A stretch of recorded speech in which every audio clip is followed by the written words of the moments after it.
Hello, everyone. My name's Erica Oriens, the Executive Director of the Michigan Center for Student Success at the Michigan Community College Association. I am joined today by my colleague, Katie Girardello, who is the Manager of Network Engagement. And we are delighted to be today speaking with our colleague, Josh Wyner from the Aspen Institute's College Excellence Program to kick off our Strengthening MiWorkforce Pathways cohort of colleges.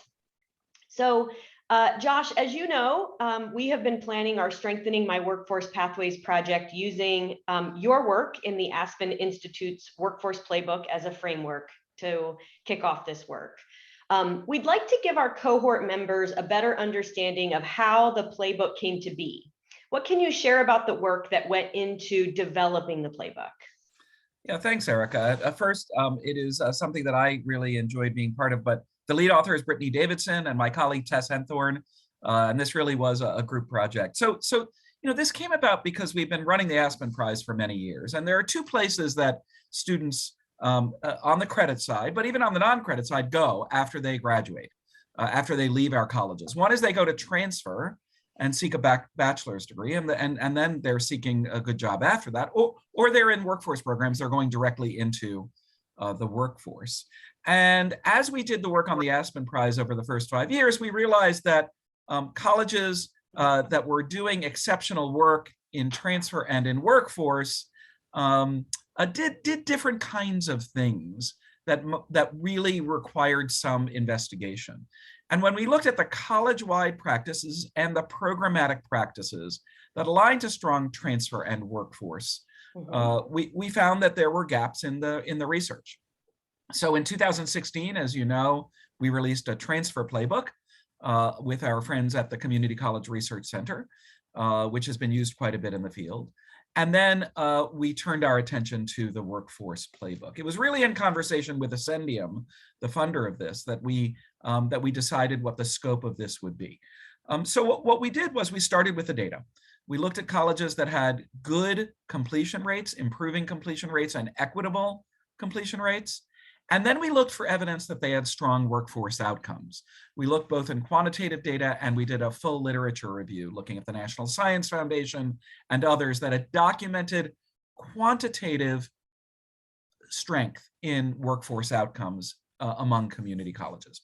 So once we had identified 36 colleges, we conducted 90-minute interviews with each of them to do our first stage of research.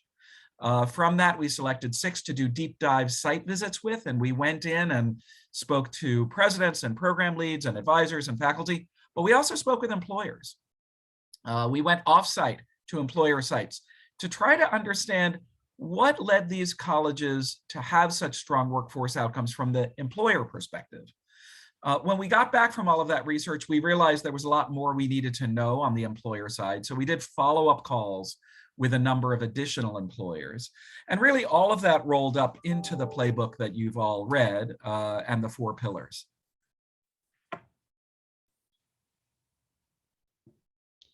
And now that it's been operational for a little while, what impact are you seeing in the field as colleges have been adapting and adopting the playbook practices to their own context? Yeah, so as with the transfer playbook, we hear about it periodically, just being out in the field. We've made presentations at all of the major conferences.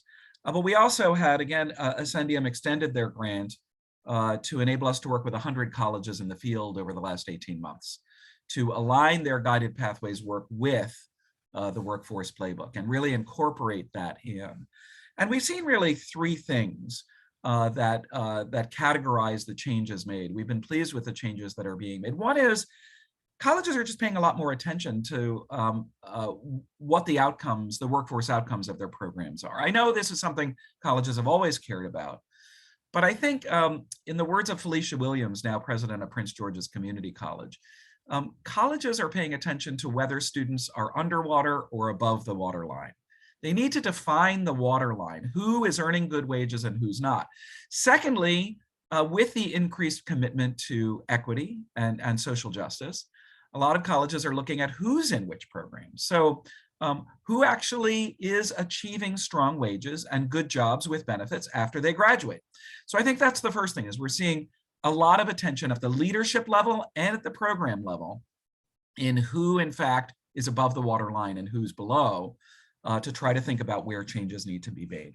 The second is that colleges really are working hard on changing systems that align to strong outcomes. Particularly, we see the program approval process. Colleges are really looking at the workforce outcomes in the program approval process and insisting not just that there's demand for enrollment, but that the outcomes are likely to be strong, that these programs align to good jobs, and the program review process, which typically runs on a 3-year cycle. Colleges are making that annual, and they're looking at workforce data and engaging employers much more there. So the second is these fundamental systems. By the way, there are already systems underway. You don't have to invent something new to do this work. Colleges are looking at advisory boards as enough. They're looking at the systems they have and how to improve them. And then the final is a real commitment to equitable work-based learning. I think a lot of colleges are realizing that in their program maps, they've listed course sequences, but they haven't guaranteed work-based learning. They don't build the work-based learning opportunities into the program maps. Program maps have been primarily course sequences with learning outcomes. But to achieve those work-based learning outcomes, colleges are realizing more and more they've got to build work-based learning into, whether it's in courses or internships or some other method, they've got to build it into the program maps to ensure that every student gets those experiences, including, again, students of color and lower income students who often are not participating, are not given the opportunity to participate at the same rates as others. Wow, that's great, Josh. So Katie and I have been conducting interviews with our colleges who have completed this adapted scale of adoption assessment that we created based on the practices that you identify in the Workforce Playbook. And one topic that you just mentioned that has come up in almost all of our conversations is engaging employers and other stakeholders through advisory boards that colleges convene now and have convened for a long time. So I think the playbook offers helpful strategies for colleges to act as those conveners in industry and with other stakeholders as well. Can you talk a little bit more about what fresh ideas you're seeing colleges employ to strengthen their stakeholder engagement? Absolutely. Well, if we look at where things are today and what employers care about. So first, what I would say is that an overarching theme in building strong employer relationships is be a problem solver, right? Don't be a solicitor of gifts or enrollments, be a problem solver. Mm-hmm. And I think if you enter the conversation that way and you're paying attention to what's happening in our communities today, you see several things. One is in many fields, a constriction in the labor force, right? It is that the supply of labor is less than the demand for labor in many fields. And so how can you help solve that problem? How can you accelerate training and ensure that students are in fact ready and expand programs that lead to good jobs? And this I think requires that you walk in willing to say, I'm willing to guarantee you that we'll double the number in this field, and here's what I need from you as an employer, right? But you're solving that problem. And then you're seeking an investment as a partner. And by the way, if that investment really is part of the talent supply chain of an industry, you'll start to see the dollars given to you not come from the philanthropic side, but come from the bottom line business side. And that's really an indication that you are solving a problem that the industry has, a challenge that the industry has. The second one is really this focus on equity and diversity. A lot of employers, many of you may have seen the 110 initiative, that's sort of one of the indications, but a lot of employers are committed to advancing diversity, equity, and inclusion, and they're really looking for more diverse workforces. And you as community colleges can be the supplier of that diversity. But again, walking in, really researching the industry as a whole, who are the industry leaders and what are they saying about DEI? And then walking in and saying, I've noticed X, Y, and Z, tell me more about your goals. Tell me more about the jobs that you are seeing as relevant. If they're bachelor's and beyond, you can think about transfer partnerships. If they're associate or certificate aligned, you can think about your workforce program. So I think walking in, though, actually knowing the answer in your back pocket. I think, and we'll talk. I know we'll talk a little bit about data a little later, but walking in with the data about the workforce and walking in with the information about what the industry cares about and what that sector cares about right now is really important. But you don't start by saying, I know X, Y, and Z. I mean, you all know this as program leaders. You start by asking more about those challenges. And what we see right now is that employers are urgent to solve problems.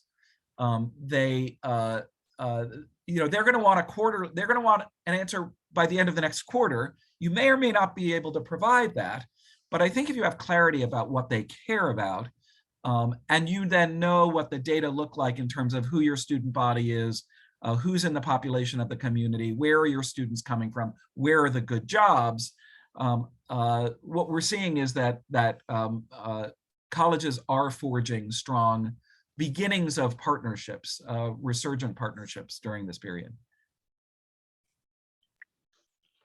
Well, I'm glad you mentioned data. It's one of our favorite topics. And the first part of this project really focuses on expanding access to data and really the use of that data, analyzing the data as well. And in one of our preliminary conversations preparing for today, you talked about colleges leading with the data, and data is just a strong cornerstone throughout the Workforce Playbook.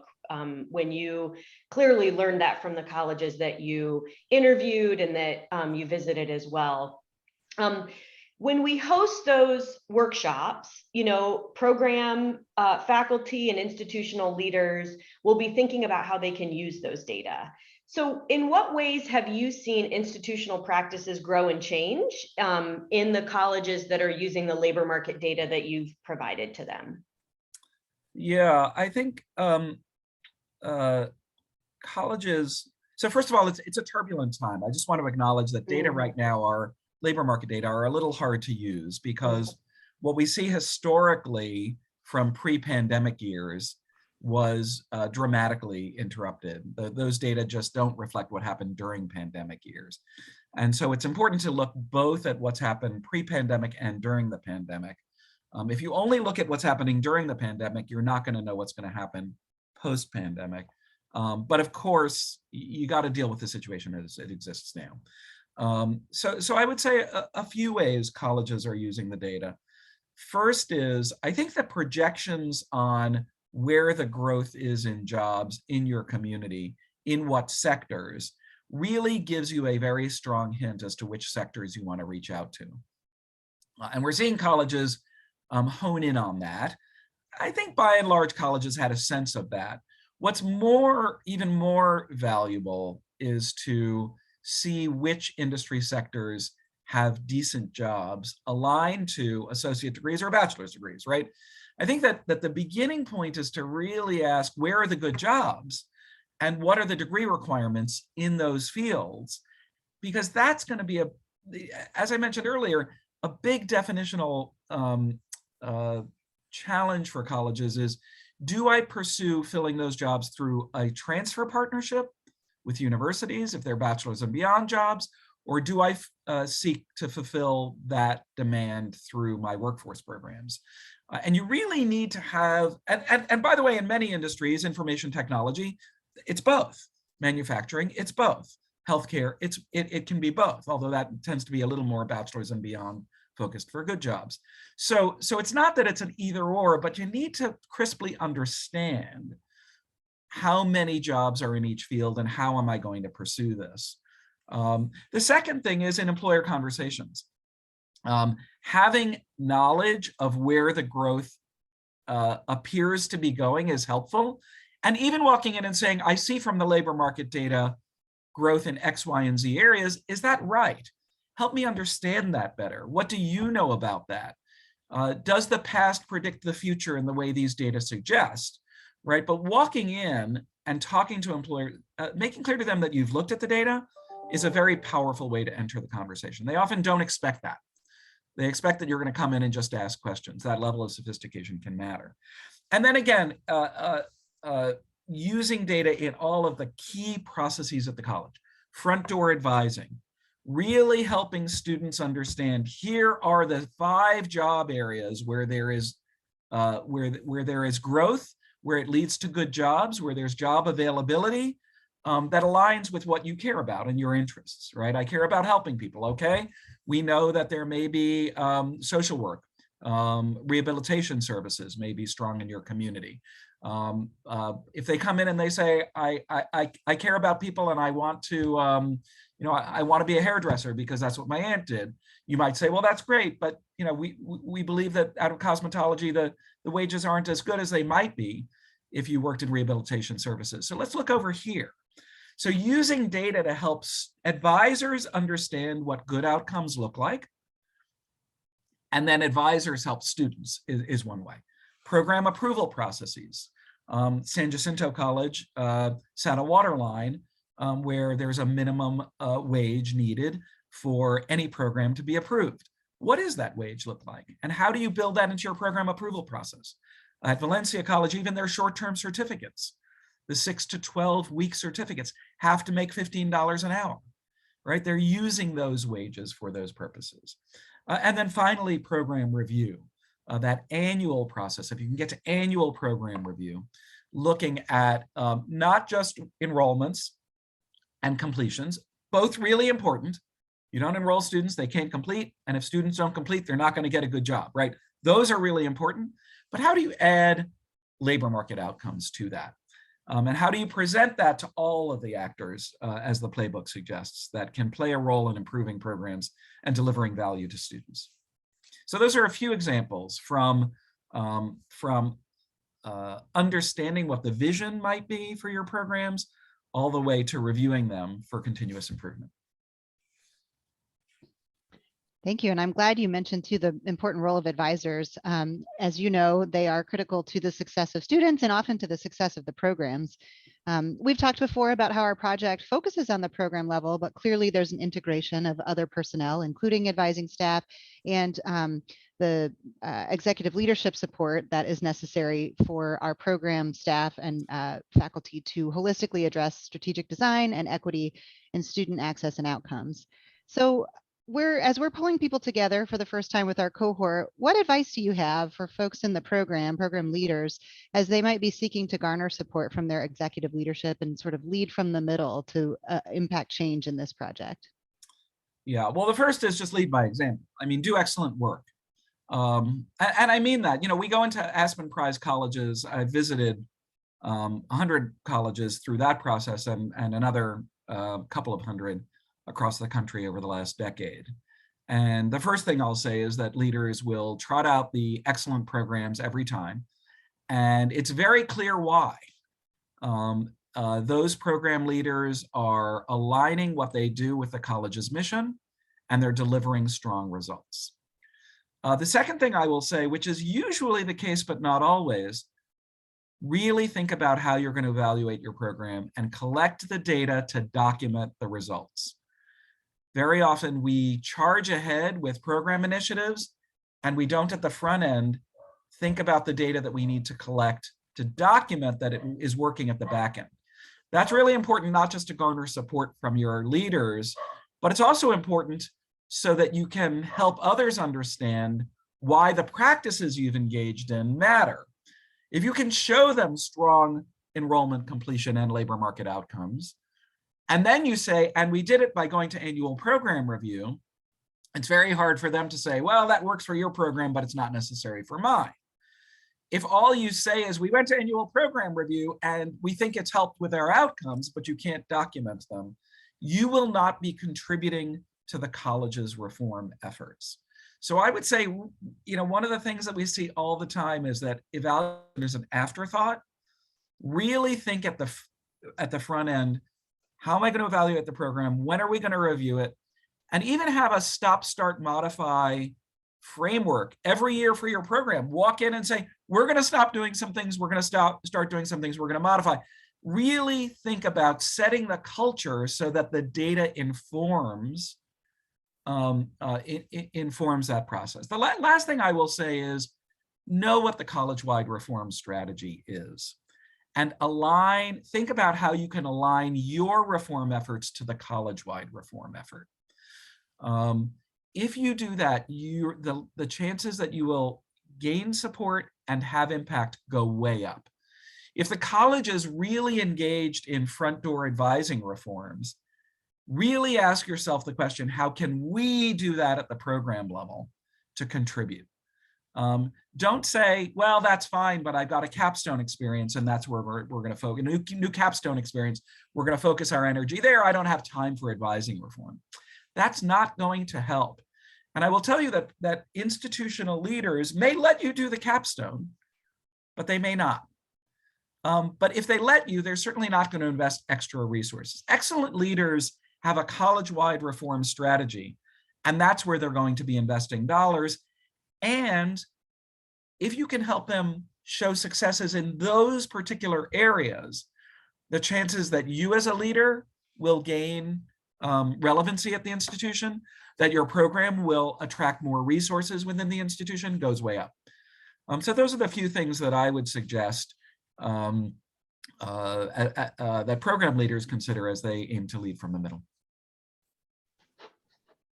Well, this was great. Thank you so much for spending some time with us, Josh. We are excited for this session during the launch program, and then we will see you and your team back later in the year, next year, to dig a little bit deeper into some of these topics and see where we can support our cohort members. So thank you so much for your time. Thank you, Erica and Katie. Good to be with you.